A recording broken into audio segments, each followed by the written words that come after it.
Substance, a piece of matter in the pure form of termed as a substance.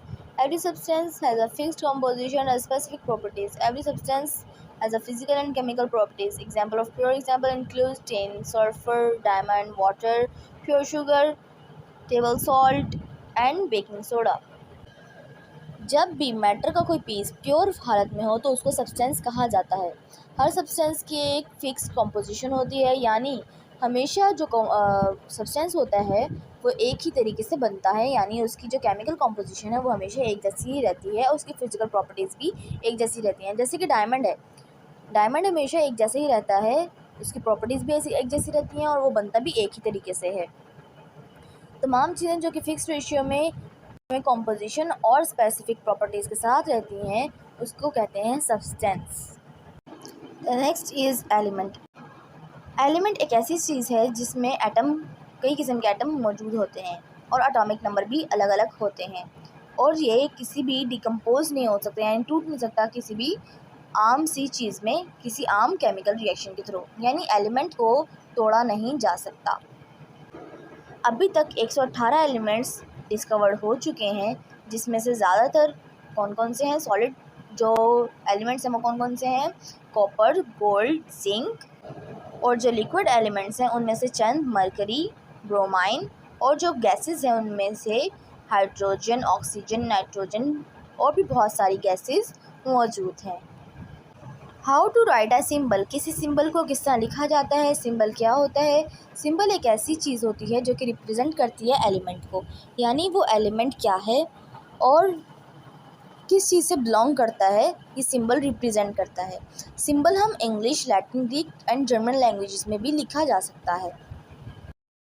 Symbol abbreviation होती है किसी भी element की, जैसे कि कार्बन का सिंबल है C, सल्फ़र का सिंबल है S, लेकिन जब कार्बन और कैल्शियम की बात करते हैं तो कार्बन और कैल्शियम दोनों ही C से स्टार्ट होते हैं। अगर मैं C सिर्फ लिख दूं तो आप लोग जान नहीं सकेंगे कि ये कैल्शियम है या कार्बन है, तो इसलिए साइंटिस्ट ने फर्स्ट 2 लेटर्स सेलेक्ट किए, जैसे कि कैल्शियम का सिंबल बनाया गया Ca, और बाज़ औक़ात ये कन्फ्यूजन ज़्यादा हो जाती है तो हमें दूसरी लैंग्वेजेस की तरफ मूव करना होता है, जैसे कि आयरन का सिंबल है Fe।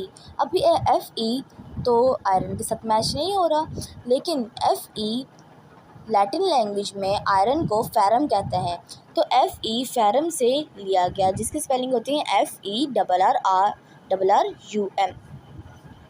यानी Fe जो आयरन का सिंबल बनाया गया वो लैटिन लैंग्वेज में फेरम से लिया गया है। So here are some symbols which are shown as a chart. You can see here hydrogen is a Greek word which is symbol is H. Helium is also a Greek word and its symbol is He. Similarly, there are many symbols you can see here. The next topic is what is chemical formula. The chemical formula represent the symbol of element and the ratios of elements to one another in a compound. Chemical formula tells the number of atoms of each element in a compound with symbols.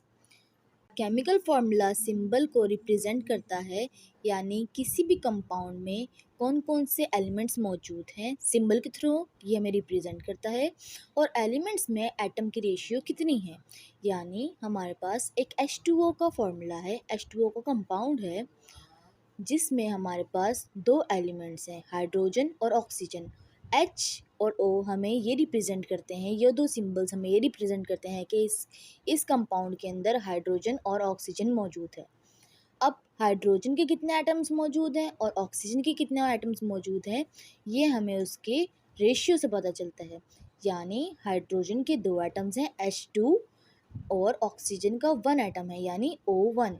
H2O जिसके साथ कुछ भी attach नहीं होता, उसके साथ 1 attach होता है, और 1 को हम कभी भी लिख कर रिप्रेजेंट नहीं करते।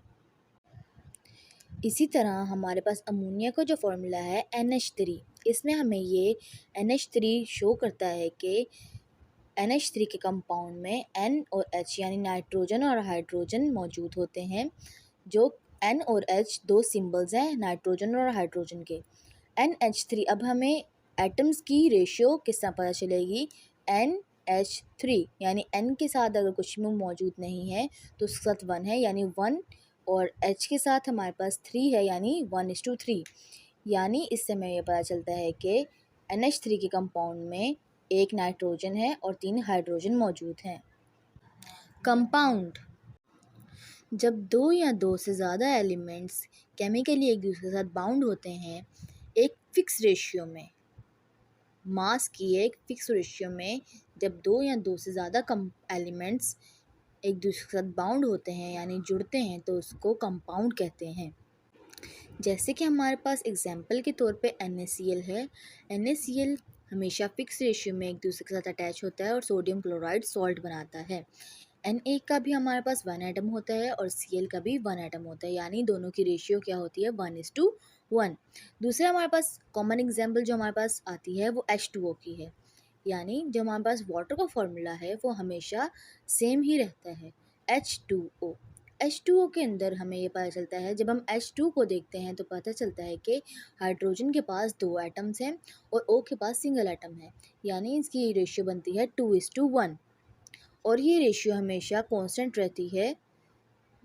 जब भी हम वाटर का फॉर्मूला लिखते हैं तो हम H2O ही लिखते हैं क्योंकि ये फॉर्मूला कांस्टेंट है, कभी भी इसकी रेशियो चेंज नहीं होती। लास्ट टॉपिक हमारे पास है मिक्सचर।